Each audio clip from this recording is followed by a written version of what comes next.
from different places, we all have different names. No matter what life brings us, Jesus is the same. We're just your Methodist to the madness.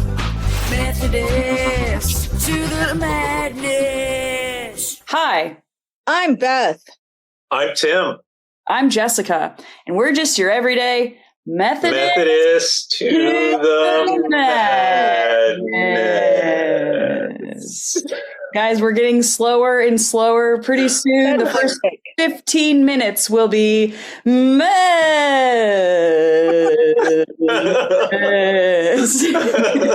40 minutes. I would not be against that if that did happen, just to let you know. Do I have to be there? Just kidding. We can just, I'll just copy and paste your voice for 15 minutes, Beth. Okay. So it just keeps on like a loop, just over and over. Great. Wow. Yeah. That could maybe be a feature, some sort of a song in the podcast at some point, if we did something like that. Sure. Maybe we can put you in charge of that, Tim. Yeah. You just volunteered. Wonderful. And speaking of, Tim, how are you doing? How was your week? So I actually came to some new insights. Implementation of those insights is to be determined, but I think that they could actually be really helpful for the audience. And what I can say is 3 different points. The first is I'm interpreting stress differently.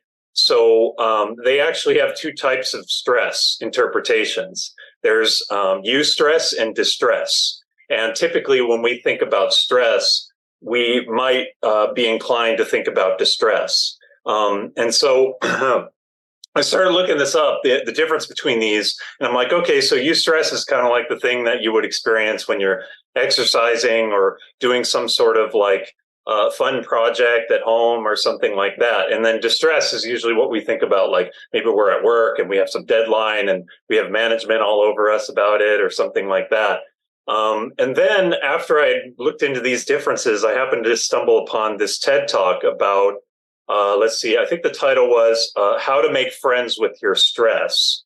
And one of the important things, I'm not going to go into all the detail on the talk, but one of the most important things in the talk was that they did a study, a big study, that they went for 8 years, and they asked 2 questions. The first is, how much stress have you had in the past year? And then the second question was, do you believe that stress is harmful for your health? And what she said was that the people who said no to the second question, that is, they thought that stress was not harmful to their health, and they underwent a lot of stress, they had among the highest life expectancy. So that made me realize that it's so important to interpret stress as positively as you can throughout your life. And so that's just totally changed my perspective on things. And I've just felt a lot better as a result. And then the second thing that I've come to is instead of thinking about delayed gratification, like that term in particular, I started feeling like that was like a neutral or just not so helpful word for me. And so I came up with a better way to think of it. And I call it the pursuit of future rewards. And so, like, you can't actually attain a future reward unless you pursue it.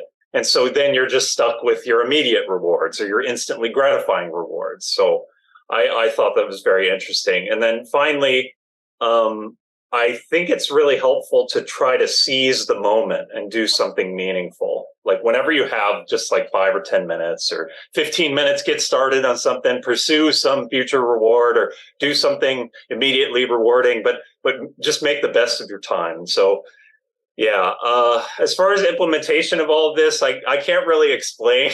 So I guess I'll leave that for next week or something. I don't know, but we'll see where it lands, Tim.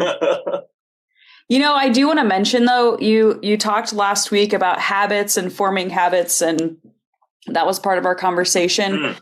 And I remember texting, and I want the listeners to know that little does Tim know, he has formed a habit by showing up on Mondays around 6 o'clock to record the podcast. So you have formed a habit and you didn't even realize it. Wow. Yeah, exactly. That's awesome. This is our 8th week in a row at this point. Wow. That's for sure a habit right there. Like, what do they say? Like a few weeks or something like that. Now it's just solidified. We're tuning into this podcast. We're hopefully sharing a helpful message to the audience. And and it's just been a wonderful time here in this podcast. So I'd say this is a good habit. It is a good habit. And it's not like we would shun you if you didn't show up. I would.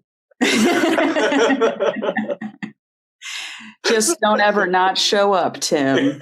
Right. No. Yes, I need to be very careful now.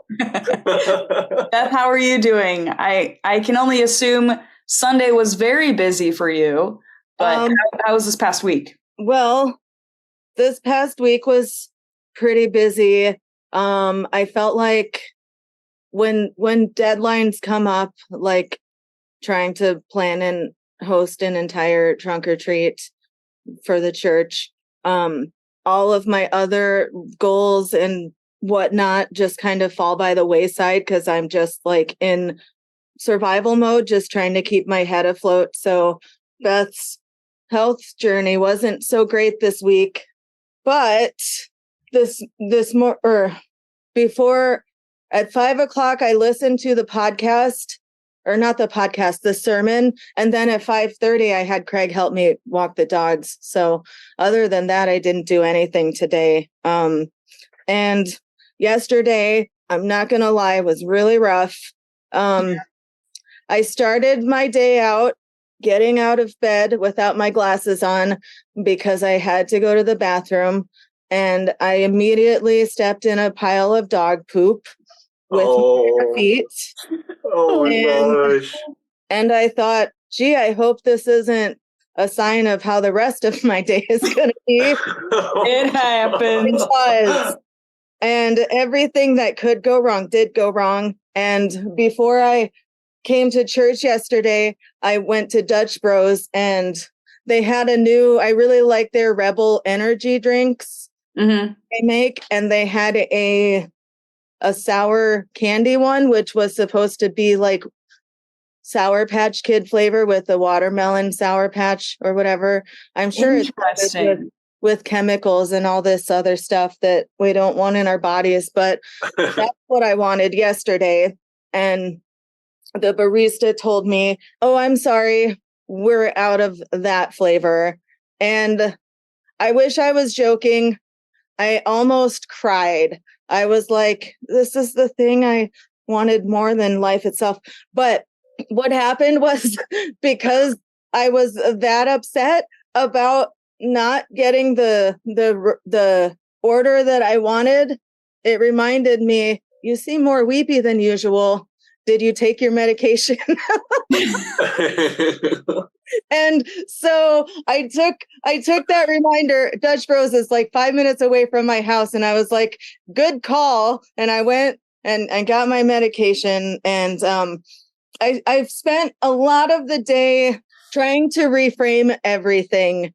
Like with me almost crying because they didn't have the drink I wanted. I was like, oh, that was just a reminder that I need to, take my medicine. And anytime anything went wrong, I was like, this is just a reminder that nothing goes as planned. And so I was trying to reframe the bad stuff instead of getting stressed. And it sort of worked. But I've also been thinking about the sermon that Pastor Jim did a couple weeks ago with, I can't remember his name, but he was the one with all the levels and he for the Phoenix Suns, not the Arizona Suns. I was corrected by Pastor Jim on Saturday. I was like, Phoenix is still in Arizona, but anyway. I keep thinking about the question that guy asked, what would you do if you knew you wouldn't fail, or if you knew you couldn't fail? Yeah. And my answer for that question was a trunk or treat boutique, obviously. Yay. That's so cool. And another thing I was going to mention is I've been listening to our previous podcasts because so many people come up to me and have things to say about the podcast and what we were talking about. And I never remember what we were talking about. So I'm like, I better listen so I know what our quote unquote fans are saying. And so I know what they're talking about. So I was in the car listening, and it was the episode where Pastor Jim was on, and I was kind of zoning out a little bit. And then all of a sudden I hear Pastor Jim say my name, Beth. And I'm like, whoa, what? Like, like for a second, I thought he was talking to me in the car. And it happened another time when either you, Jessica, or Tim said my name. I was like, what? Huh? Oh, yeah. Okay. In the podcast. No one's trying to get my attention while I'm alone in the car. And that is awesome. that is awesome. You, Jessica. I love how last week I was like, I just want things to slow down.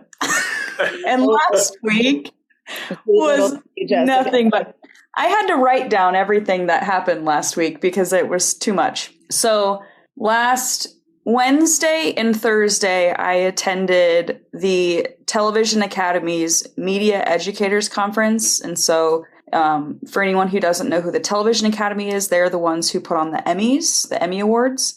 And so I was able to kind of see things that I could encourage our students to focus on in terms of getting jobs in the industry or things to prepare for, especially as students. And so that was a lot of fun. But if you're like me and you're sitting in front of people that are giving you so much information for 3 consecutive hours or more, you're so drained. Mm-hmm. So I experienced that for a couple of days. The bonus was that they gave us free food and coffee. So that kept me alive. But then on Thursday, though, was Amber's birthday. And so I took her out for dinner, and we invited our neighbor, Kathy, who we absolutely adore. We call her Aunt Kathy because our dogs love her. She takes care of our chickens or any of our animals if we're out of town, and vice versa. We kind of convinced her to get chickens, and then she went down the rabbit hole or the chicken hole and just got her own. And so now we're all chicken friends. And then on Friday, I surprised Amber with tickets to Carly Pierce, who's a country artist. She's a Grammy Award-winning country artist down at the Wiltern. Little did she know was that I had also invited a couple people from our church, Abby and Peter, to surprise her. And they showed up at our door, rang the doorbell, and Amber's like, what? And so they came with us, and we all went down to the Wiltern together, and we watched Carly Pierce. And it was so fun, but we got home at like 1 a.m. I was so tired. And then Saturday we baked all day to prepare for the trunk or treat in the boutique. And then the boutique took place, and it was like 5 degrees and heavy winds is kind of what it seemed like, which makes you incredibly exhausted. And so by the time we got home around 6-ish, we were like done for. And then today was orientation, the first day of the term for our students. And so we had to lead a campus and an online orientation, which was from like 9:30 in the morning until about 3 o'clock in the afternoon.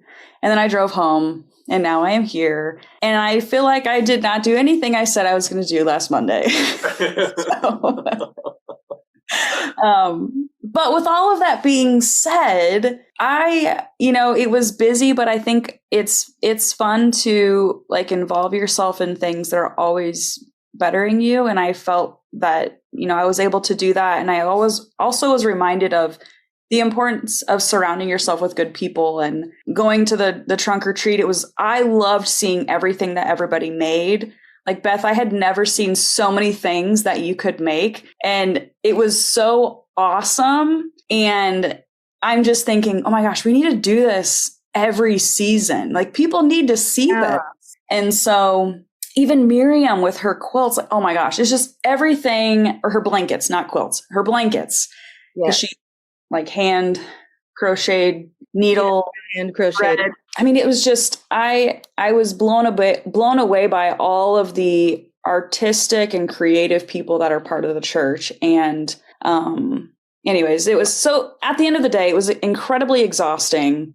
Mhm. But, you know, I know that there are people that we read about in the Bible who walk like hundreds of miles. So I think what I did was like very minute compared to that. So I'd rather do this than walk a few hundred miles, just saying. I think the proclaimers walked 1,000 miles total. They walked 500 miles, and But I then walked 500 more. Yeah, Just to be the men, because there's two of them to walk 1,000 miles. Yes, that is correct. That was actually That's what I'm talking about, Jessica. And that song. What's funny is that I will song, fight anybody. Just kidding. I'll settle. That's amazing. That song and Achy Breaky Heart were like on repeat when I was a child.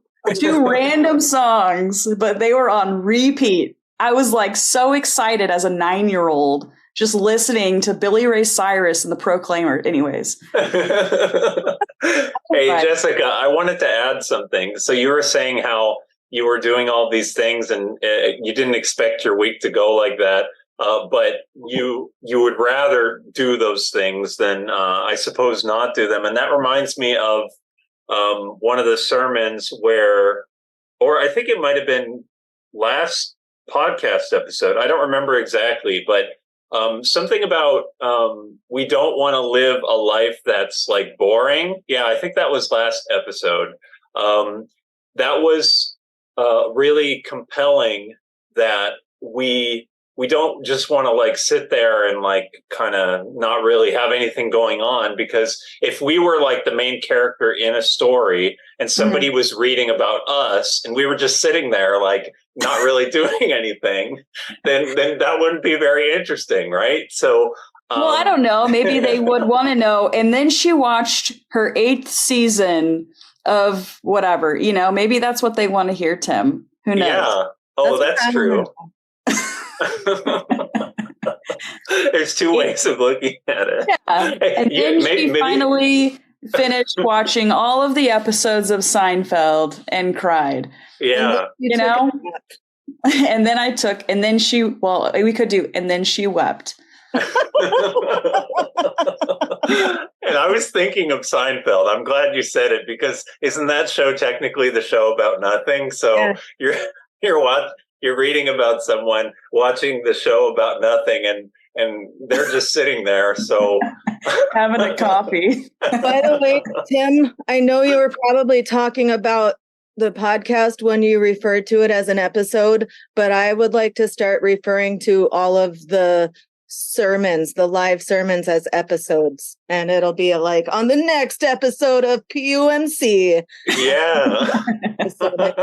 Maybe we can invent some fake drama every week, like yeah. So there's a few things happening. I know we just wrapped up a lot of stuff this past couple of weeks with the church, but I do know, keep in mind, November is right in front of us, and we do have a lot of things happening. I know that we've got the continuation of Food for Thought on Wednesday. We also have Surviving the Holidays. It's Grief Share. That's on Saturday. Looks like November 4th from 9 a.m. to noon. And definitely encourage you to check that out if you are struggling with having lost a loved one, you're unsure about navigating the upcoming holidays. Also, Aspire, that is going to be taking place on November 17th. That's a women's night out, 7 p.m. You can sign up in the lobby. And then on November 4th, there is the United Methodist Church 101 from 1 to 3.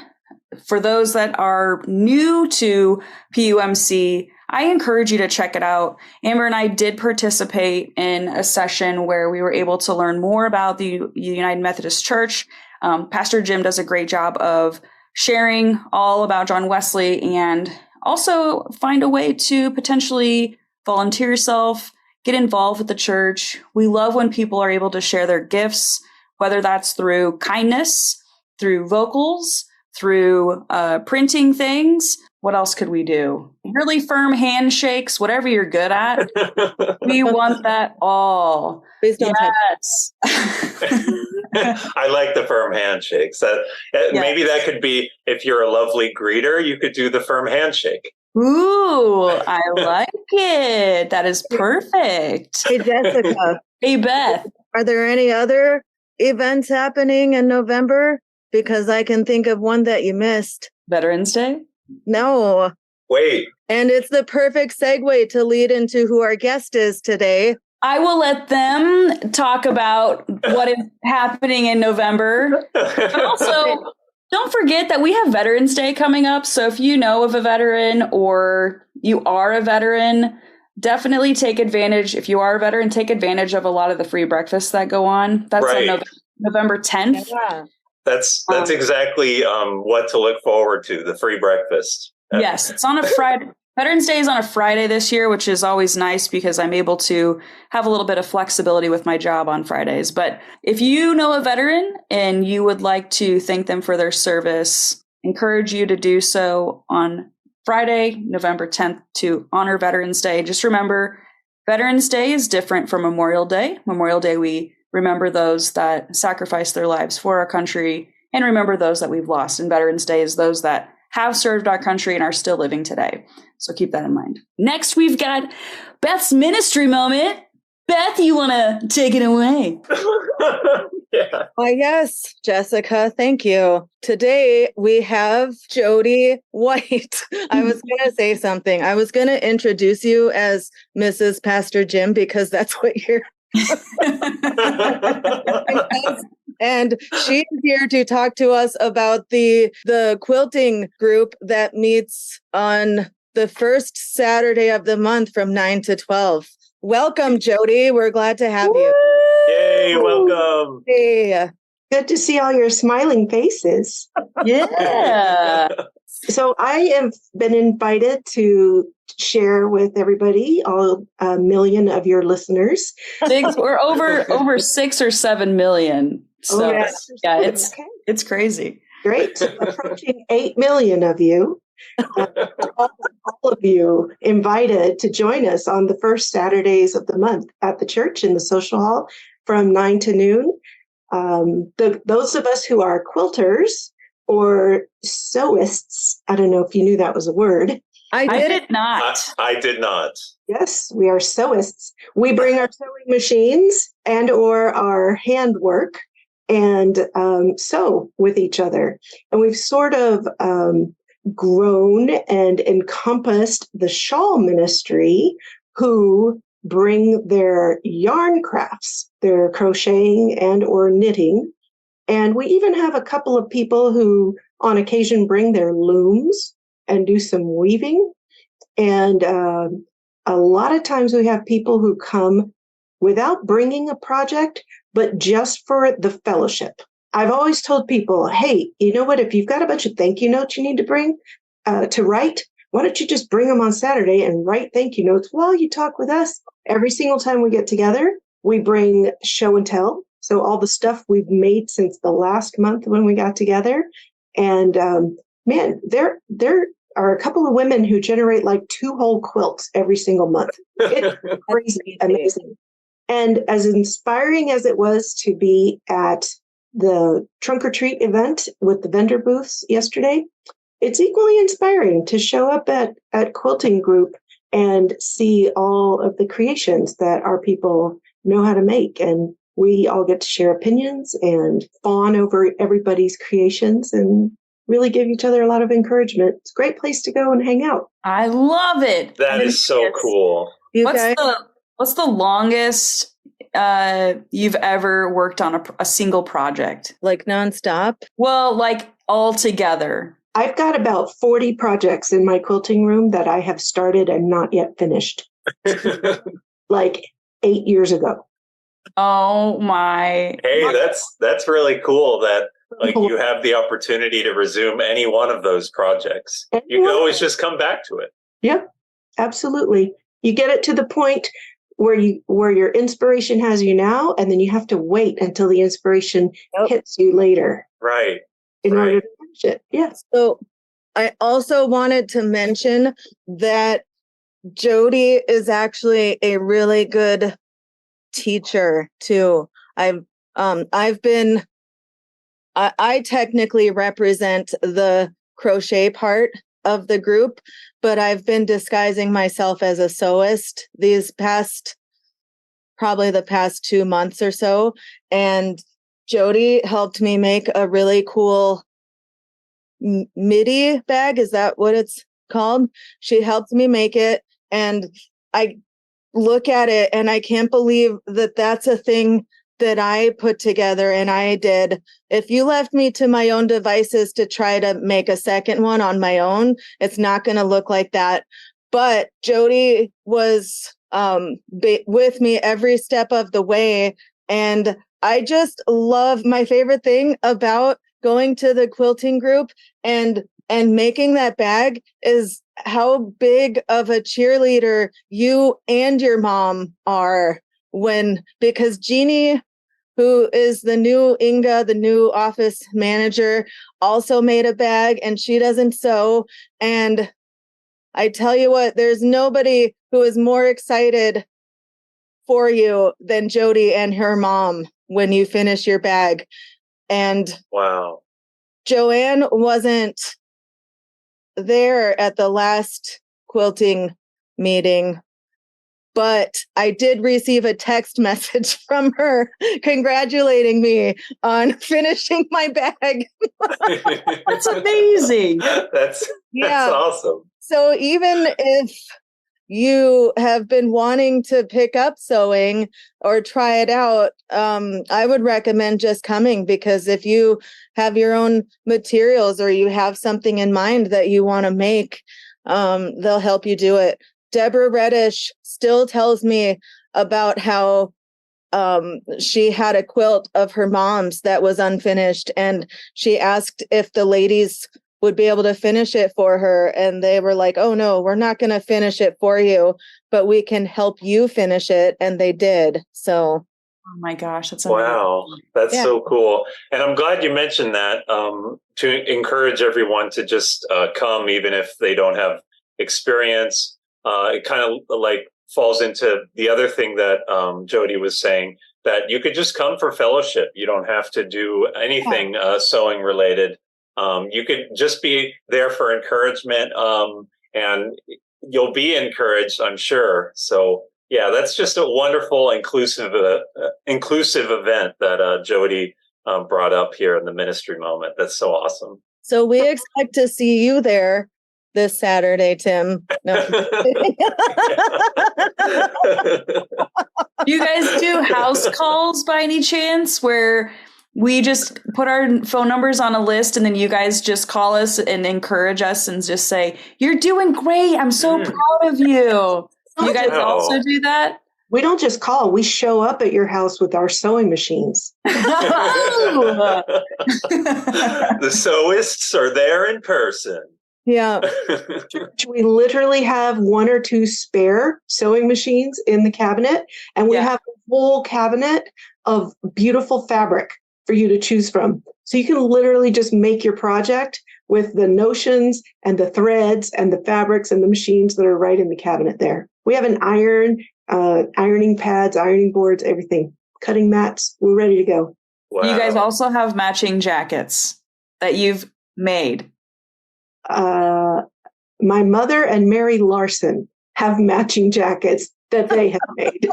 I'll say you guys could do like the PUMC sewists, and you have like letter jackets that you guys like, kind of like the Pink Ladies, except you're the sewist ladies. They would have random scraps of thread all over them. Patches everywhere. Just that's amazing. Jody, how long have you been, making quilts, and what is it about making quilts that, makes it so exciting to continue working on new projects? The first quilt class I took was when my husband was in grad school, and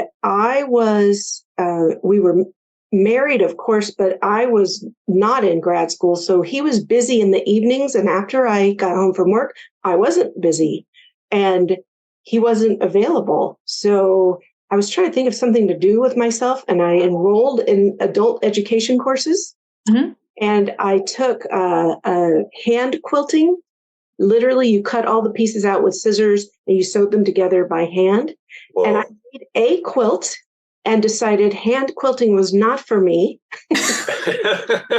Piecing is not for me. And then I moved on to a sign language course, which didn't really stick, and then a stained glass course, which did stick. And I do still have all of my supplies and my tools and everything in here. I've made a project in the last couple of years, but not many. And then fast forward to our church in Hawaii. We started small group ministry by calling them passion groups. And whatever you were passionate about, you could make a group for it.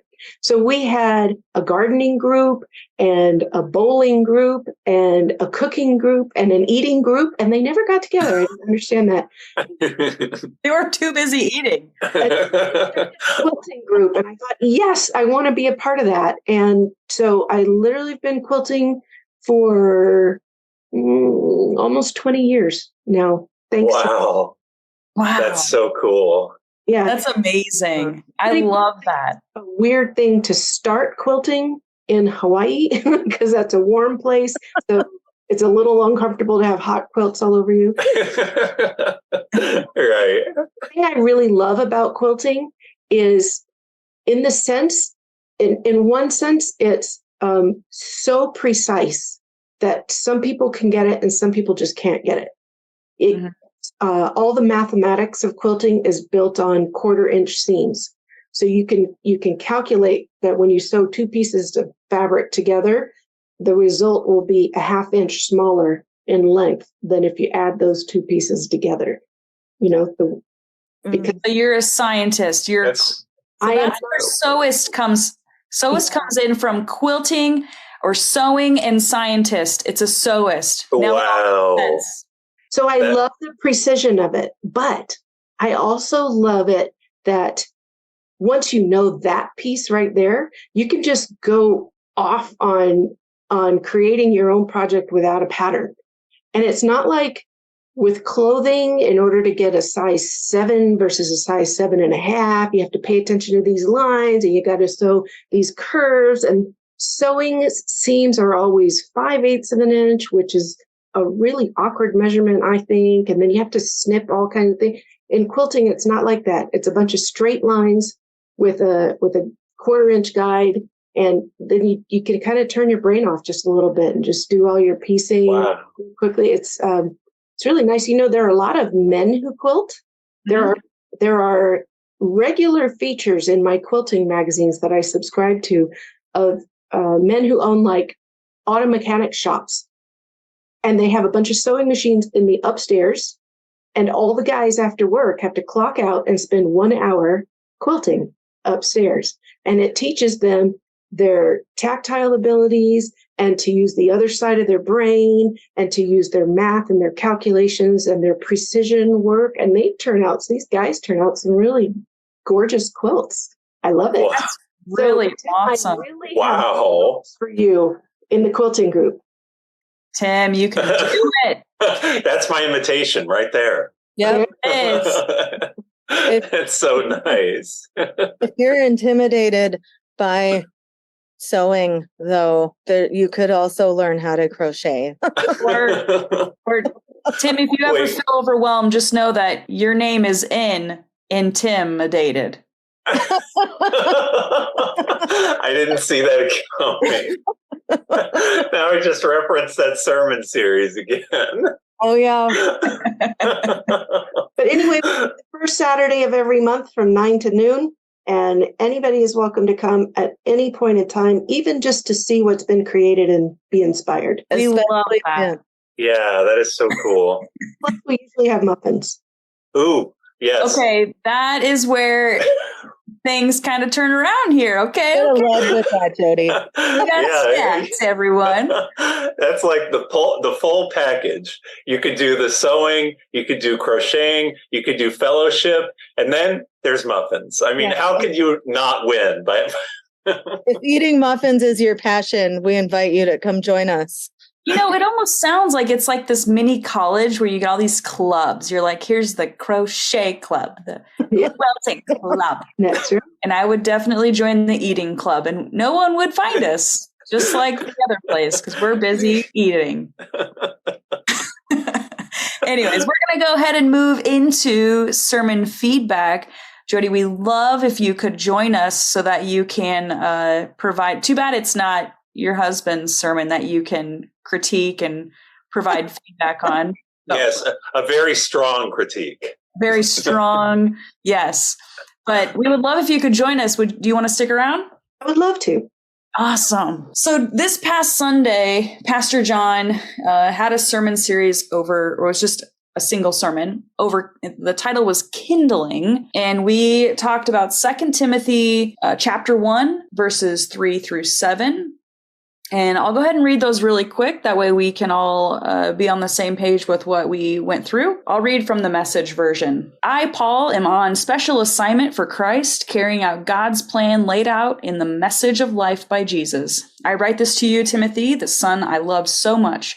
All the best from our God and Christ be yours. Every time I say your name in prayer, which is practically all the time, I thank God for you, the God I worship, with my whole life in the tradition of my ancestors. I miss you a lot, especially when I remember that last tearful goodbye, and I look forward to a joy-packed reunion. That precious memory triggers another, your honest faith, and what a rich faith it is, handed down from your grandmother, Lois to your mother Eunice, and now to you. And that special gift of ministry you received when I laid hands on you and prayed, keep that ablaze. God doesn't want us to be shy with his gifts, but bold and loving and sensible. I love that Message version. Yeah, that's really fascinating. That's so cool. What did you guys think about the sermon this past Sunday, Tim? First, Tim, I was wondering if you just pretended it was about you and that Paul was talking to you personally. Yeah, that did occur to me. I'm like, I am not the Timothy in the story, but I can get some really full relatableness here, and especially I don't know, like maybe it's just a coincidence or it's God or something cool like that, but basically that one point in that passage and Pastor Jon expanded upon that. In the New Revised Standard Version you have cowardice. Paul encouraged Timothy to avoid cowardice and instead embrace power, love, and self-discipline. And isn't that kind of similar to what the types of things that I've been pursuing? I don't know. It's just the likeness is kind of strange. My favorite thing that Pastor Jon said was, stop being a coward and pull yourself together, Timothy. And no, I will not provide context. Yeah. Yeah. You know how you mentioned, Beth, how someone's talking to you in the podcast? That's how I felt when I was listening to Pastor Jon in the sermon. I was thinking about that as I said it. And I was like, I wonder if Tim felt the same way listening to the sermon. Yeah, and he said it emphatically too, which made it even better. Did he look right at you when he said it? I was watching it online, so I missed that. He probably would have looked right at me, though. Yeah, sure. he would have. Jody, what were your takeaways from this past Sunday? Actually, regarding that specific scripture, I was thinking, so the word, you're right, Tim, he used a little bit different wording than you just read, but do not give us a spirit of cowardice or fear, but instead a spirit of power and love and self-discipline. And I thought, well, I've thought of the power of God being like a spirit and having a spirit of love. I've thought of it that way. I have never thought of self-discipline as a spirit. Wow. I've thought of it as a practice. And And then when I was reading that scripture over again, just to remember which one it was verse 7.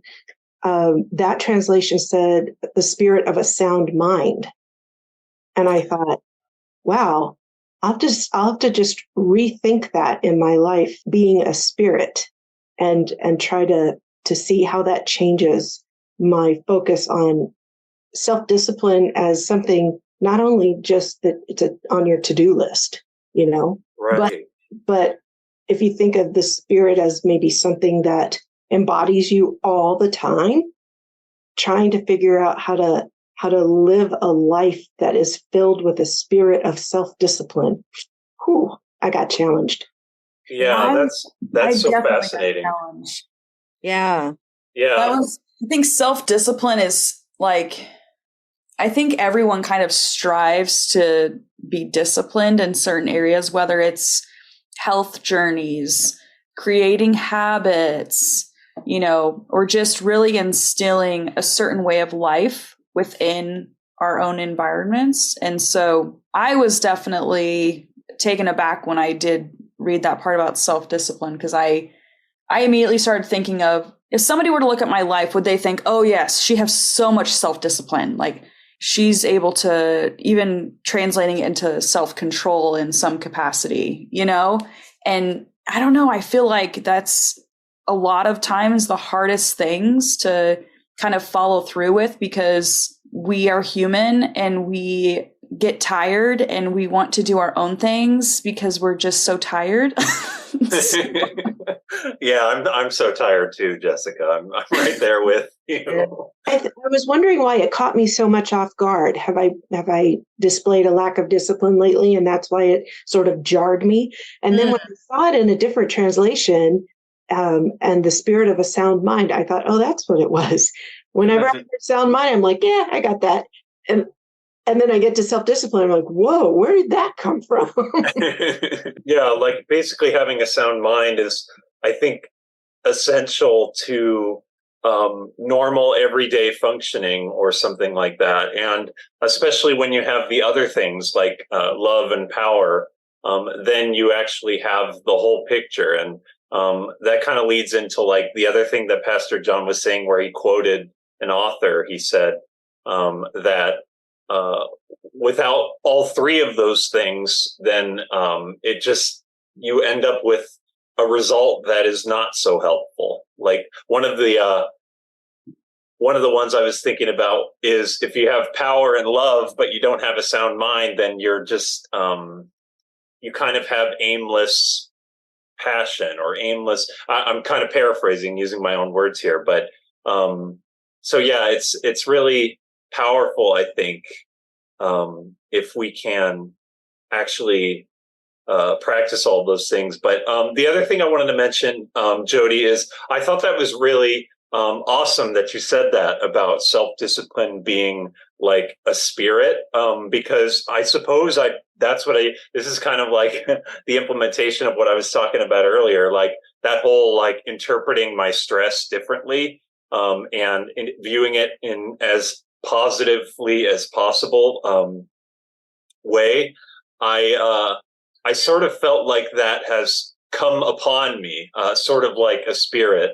Not to say that the Bible is saying anything about stress, but I can definitely like relate to that in general. Like the Holy Spirit is just very transformative and has many attributes. The Holy Spirit being a person of God, that I can only imagine like what all the Holy Spirit is capable of for us. I agree. I wrote down some of the quotes that Pastor Jon said that I think are pretty important. The fear of change is often the result of anticipatory grief. And I have never looked at it that way in my life, but that makes so much sense to me, because that's exactly what it is. And that's exactly why I don't like change, even if it's good change, because I know that I'll have to say goodbye to something. And, oh my gosh. And I thought that was really powerful.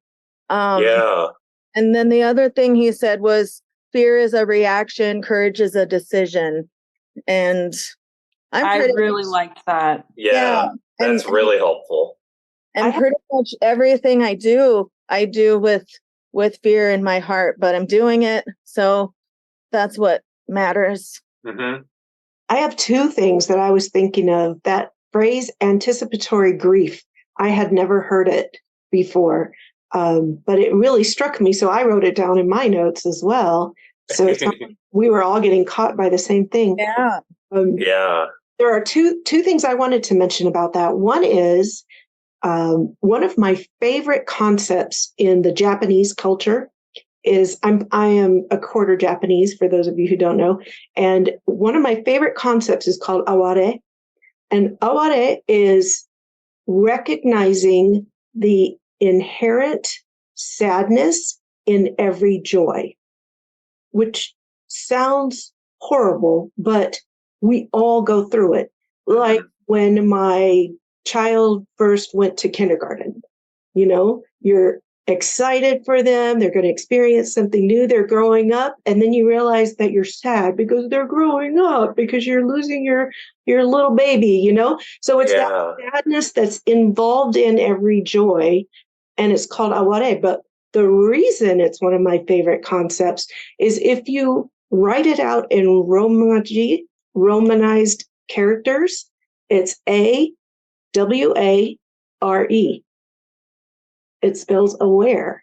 Oh, wow. Isn't that so cool? That's amazing. About aware all the time. And just recognize when I'm feeling, this kind of goes back to what you were saying, Tim, when I'm feeling sad about something, try to change the way you're looking at it and see it from a different perspective that can be a positive. Yeah. Because maybe aware works both ways. Maybe it's the inherent joy within every sadness. Could be. I'm not sure. But I throw that out there for you to think about. The second thing I was thinking about is that how special it is we as United Methodists get to hear that phrase about anticipatory grief when John Wesley, the father of Methodism, is the one who coined the phrase prevenient grace. Wow. When you go to PUMC 101, you will learn about how the United Methodist Church got started and John Wesley's 3 different kinds of grace. And the first one that's always mentioned is the prevenient grace. That's the grace that God uses or provides to draw you toward him before you even know what it is to be a child of God. It's the grace that brings you there in the first place. Wow. Instead of having to worry about anticipating grief, we are a people who have grace before we even know we need it, before we enter that grief. Isn't that so awesome? Yeah. I love it.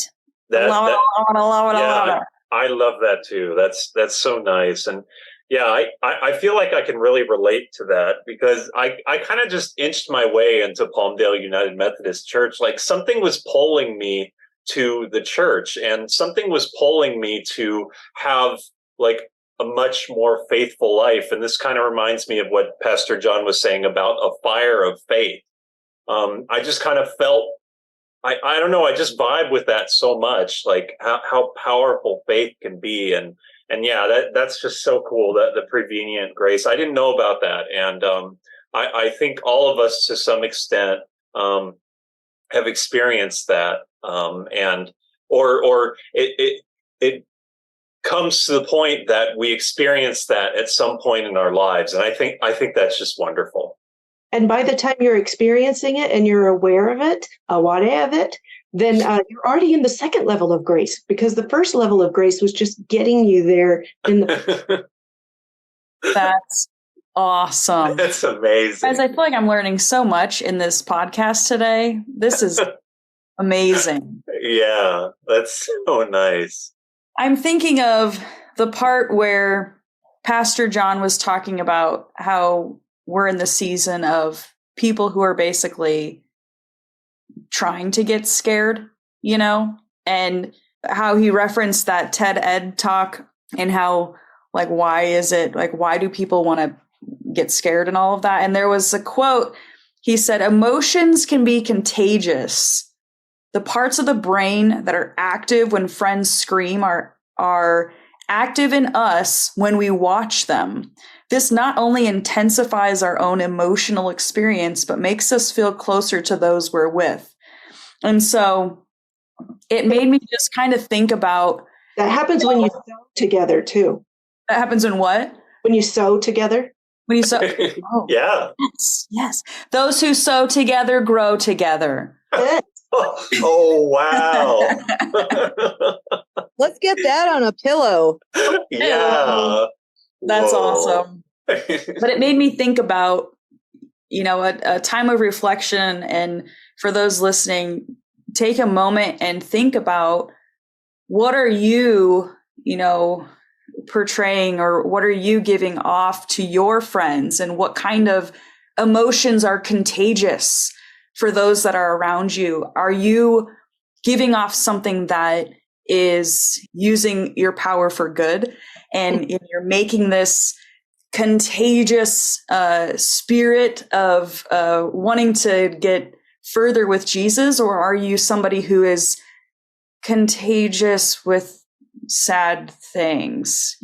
Just thinking about, what are you giving off, and what is contagious in your own life in terms of how people are receiving you. And that was something that I really started to think about. Was I'm hoping that when I'm around people, that they can find a sense of positivity and just excitement for life. Like, that's what I hope can be my contagious, ness. I don't know what it's called, but that's kind of what I started to dive into. And also just in reference of his sermon with the kindling and what keeps us going, and how can we continue to have that fire in us to continue growing.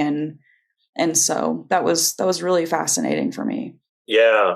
Yeah. I'm glad you brought that up, Jessica, because I think unconsciously I've sort of been trying to tune my way in which I communicate with others and relate to them and everything like that. I've just been trying to improve. I think maybe all of us experience this to some extent, where we have an intention to communicate with somebody in a certain way, and then it doesn't exactly work out the way that we wanted it to, or maybe it worked out completely the way that we wanted it to. And so, yeah, it's like, hopefully we're putting our best foot forward, and we're loving our neighbor, and they're responding in a way that their life is benefited. That's a wonderful thing. And, but sometimes it doesn't always happen. But yeah, what you were saying is really fascinating, that the fact that we, the emotions tend to, it's almost it's like you have one emotion and then somebody matches your emotion, like you're playing a matching game with someone or something like that. It's If I go into a room and the vibe is off, it's very off-putting to me. Yeah, I'm glad you brought that up. Oh, Yeah. And I guess with Halloween, everybody is just, they just want to have an off-putting feeling the entire time, when they're watching a movie, when they're going through a scary area of some sort, like a theme park. You know what? That just reminded me of something, Tim, and I wish we would have thought of this sooner, but one of my favorite things in Hollywood, well, in Hollywood too, but in Halloween season, is when I watch people go through those haunted things and watch them get scared. There's something so funny about those videos that it's contagious how much they're not liking it. But it made me think, Tim, we totally should have put you through one of these and videotaped you going through it. Jessica, when probably 6 or 7, we had passes to Six Flags Magic Mountain, and my kids didn't really like any of the scary rides, so we spent most of our time, well, they also weren't tall enough for them, so we spent most of our time in the little kid areas. And I think there were maybe a couple rides in the regular areas that my kids could go into. And so we were leaving for the day, and it was around when they were doing the fright night. And we asked, they have a strict no, like, zombie, like they don't have any of the scary people walking around in the kids areas. And we were trying to leave, and we accidentally walked by one of the scary zones, and the zombie spotted Owen, and he freaked out and like started crying and running away. But what he actually did was he started running further into the scary zone. And I just felt so bad for him. And he was actually going to go to Fright Night this year. But those plans fell through. But I was like, are you sure you can handle it this time, Owen? Oh my gosh. Maybe that should have been, I don't know if that would have been something approved for Ignite for the youth, but I mean, I would have totally gone with them to experience it. I do not like getting scared. If I do watch a scary movie, the majority of what I do is I stare at the person next to me to watch their reactions. And then I'm like, if they jump, then I jump, and it's like I'm watching it, but that's literally all that I do. So for me, I personally like getting scared. And when I go to one of those theme parks, I can't remember which one I went to last year, but I went to one last year, and when one of those people approached me, those scary people, I just scream like a little girl, and then it gives me like some sort of like I don't know, it's hard to describe, but just like this like thrill, like somehow it's like uncomfortably rewarding of some sort, and Totally. yeah. I don't know why I'm one of those people that is cool with being scared. It's something, somehow it's enjoyable. I'm not sure. I think one thing. Huh? Beth had an idea. Is that what that noise was? Yeah, that was light bulb. No. And I just wanted to tell you that the idea of like, how tall are you? 6'4". So the idea of a 6'4" grown man being scared and screaming like a little girl while being scared by a zombie at an amusement park, that is my favorite visual right now. Like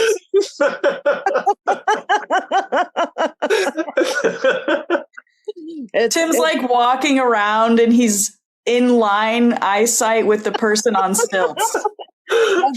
That's a total golden retriever energy move. I love it. Guys, a Great Dane is afraid of a cat. Yeah. Yeah, exactly. Well, I appreciate everybody's feedback on the sermon. I think we can all agree it was contagious. We all learned something. And so I think it brought forth the fire in all of us based on the animated conversation we just had about it. Absolutely. Let's go ahead and move into our prayer requests for this week, and we'll start with our special guest, Jody. Jody, do you have any prayer requests for this week?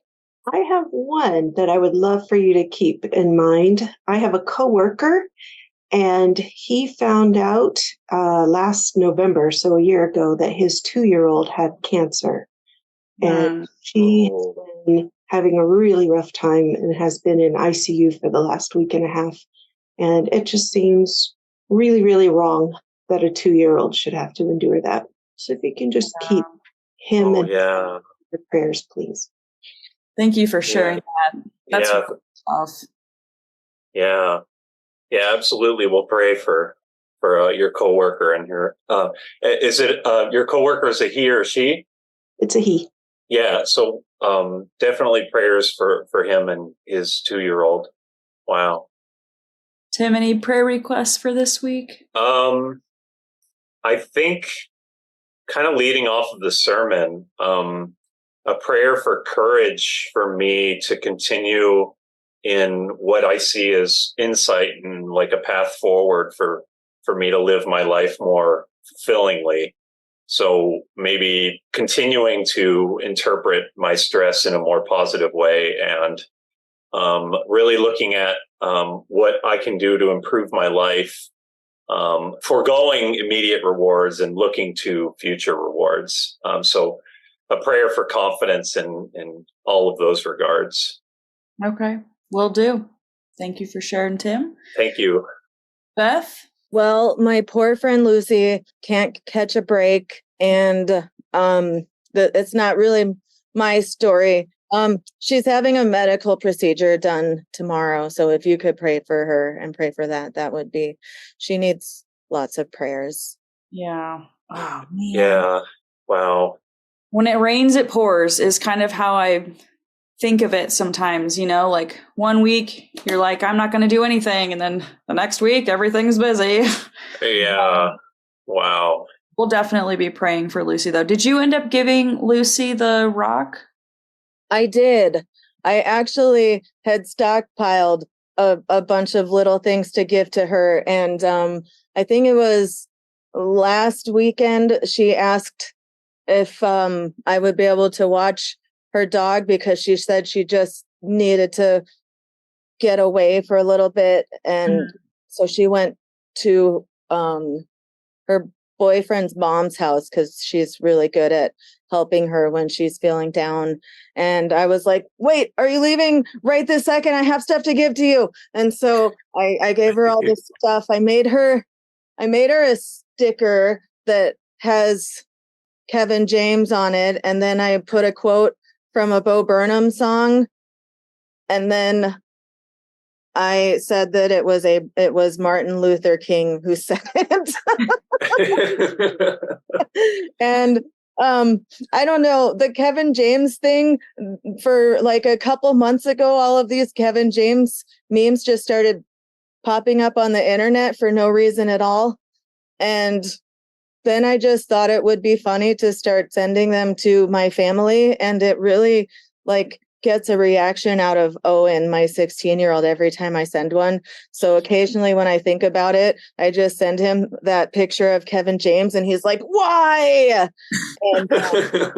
And I made myself the same sticker that I gave Lucy, and I put it on my visor of the car, like where the mirror is. So every time I have to pull it down to block the sun, I'm like, whoa, it's Kevin James. So The Rock said, the struggle is part of your story. That's what The Rock said.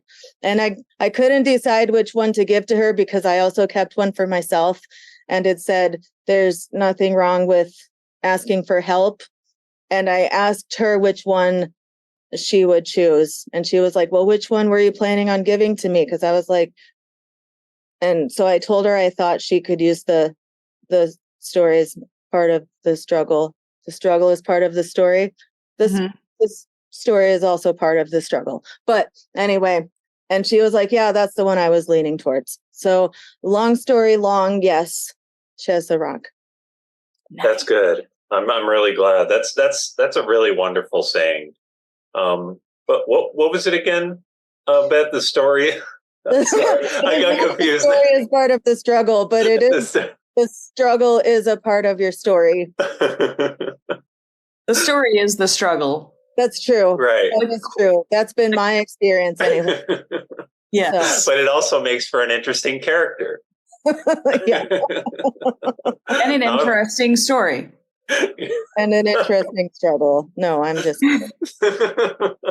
So I think for me, this next week is really just, I think, appreciating the small moments throughout the week, because I think I'm always going to wish I had more time to rest. But life is so short. And I realized last week that even though I was busy, I did appreciate all of the moments.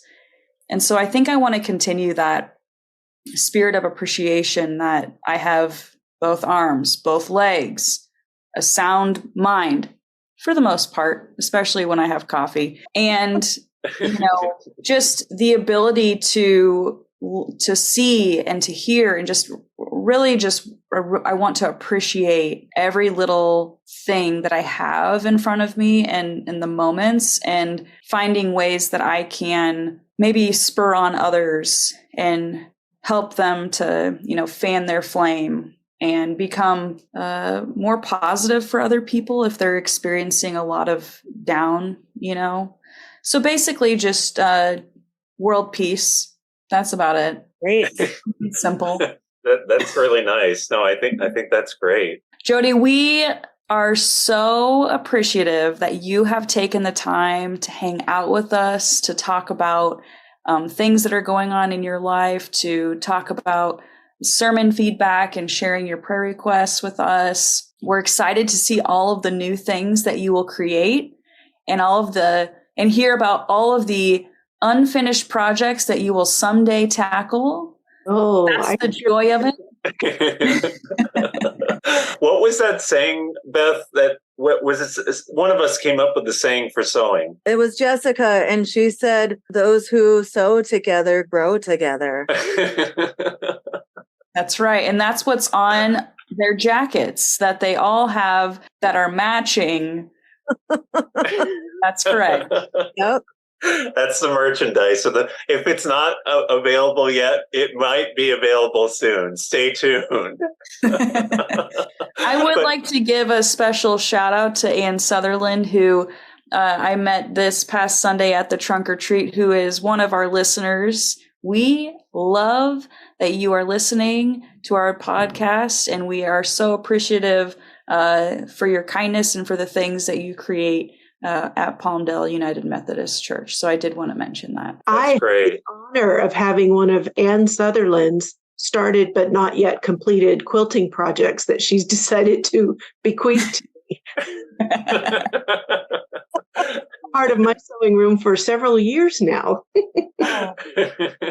Guys, you remember that project? Yeah. And you remember that? Remember that, Ann? Then you wrap it up and you can give that to her for Christmas. No. All right. Well, we hope everybody has a wonderful week. Beth, do you want to close it for us? Because I know I make things very awkward. Thanks for stopping by. We're all from different places, we all have different names. No matter what life brings us, Jesus is the same, we're just your Methodist.